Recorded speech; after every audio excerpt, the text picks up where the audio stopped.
2, 1, your 10 minutes starts now. Okay, so speaking from a stream of consciousness, green is my prompt for this painting. This painting is going to be something that inspires my childhood. That was revolving around the color green, correct? Yes.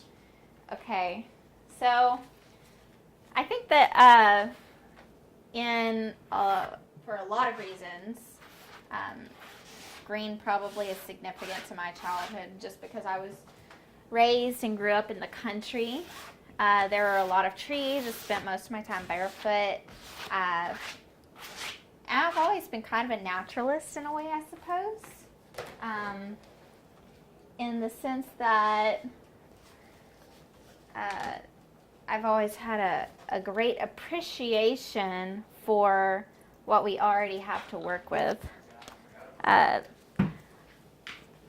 Softening up my paint real quick here. 9 minutes. So yeah, I think the thing that comes to mind, I think I know what I'm going to paint now. The pine trees are at the forefront of my mind at this exact moment for some reason. So a lot of times when I'm painting, I don't like to paint an entire scene. I don't like to paint a story. I like to paint an icon or a symbol that is significant to me. As far as the pine trees go, I think the way that I'd like to approach that is obviously through a pine cone. So let's have fun and paint a pine cone. You have 8 minutes. Putting down a nice green background.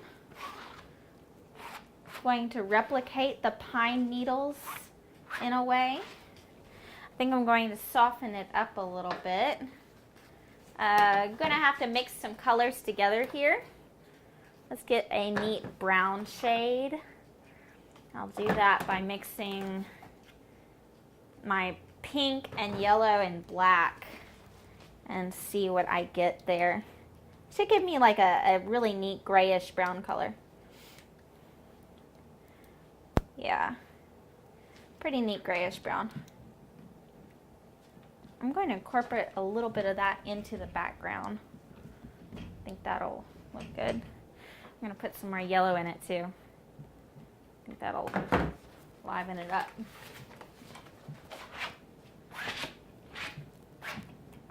All right, so now I've got my background going. I'm not working with a boring white surface. 7 minutes. Get some pine cones started.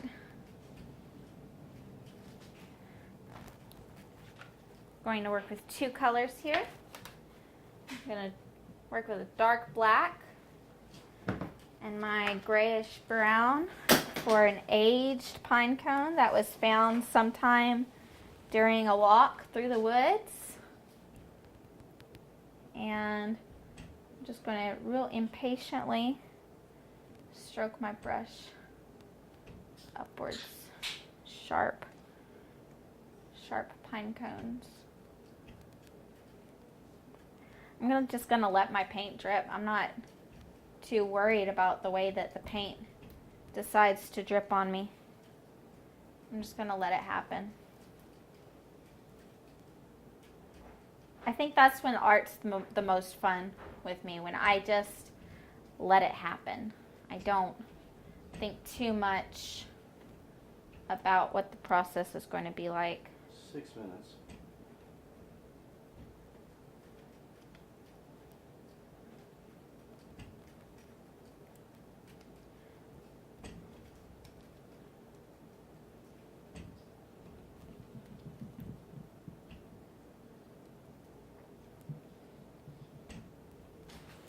A little more black.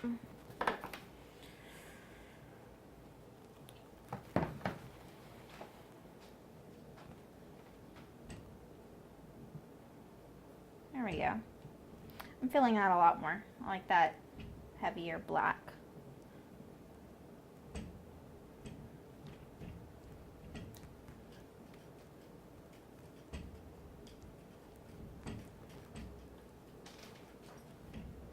5 minutes. Okay. I think what I want to do now is a little bit of a vignette, just to make it more interesting. I'm not digging it. And some purple just for some color. Kind of neat to see what happens there. This is a really popular texture that I've been using lately. Seems to really stand out to people viewing the artwork. They seem to really appreciate it.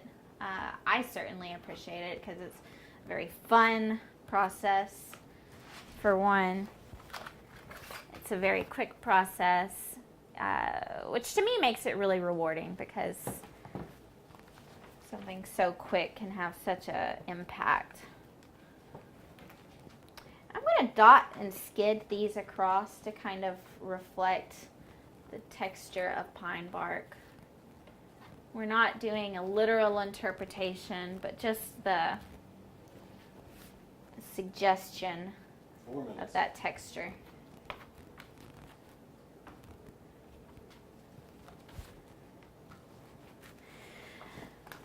All right. I'm going to highlight some parts, help them stand out. This is the point where the artwork is really going to start to pop a little.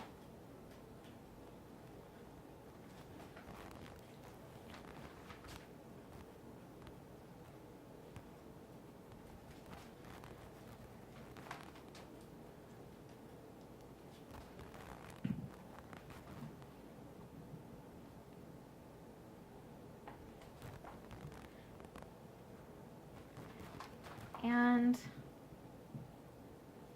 give it a little bit of whimsy to make the work 3 minutes. slightly more feminine. Just a little bit of this. Swirls. I do love swirls.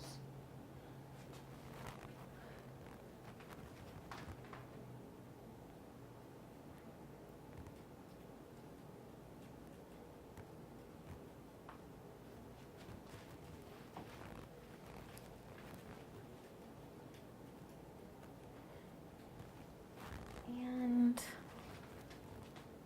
suggestion of points 2 minutes. on our pine cones.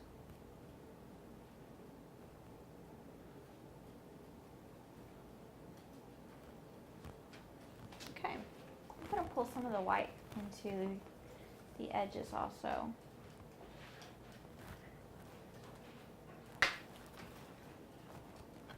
Not too much, just to tie it together, I guess.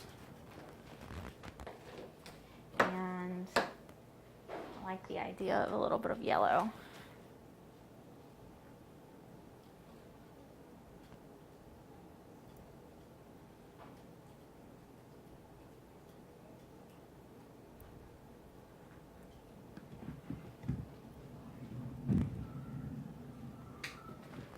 One minute.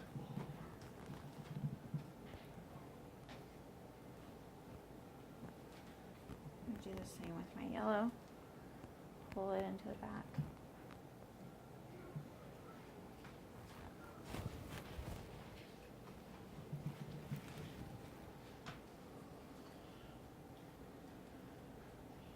And I think I want to call it done at this point. So there we have my 10-minute abstract pine cone.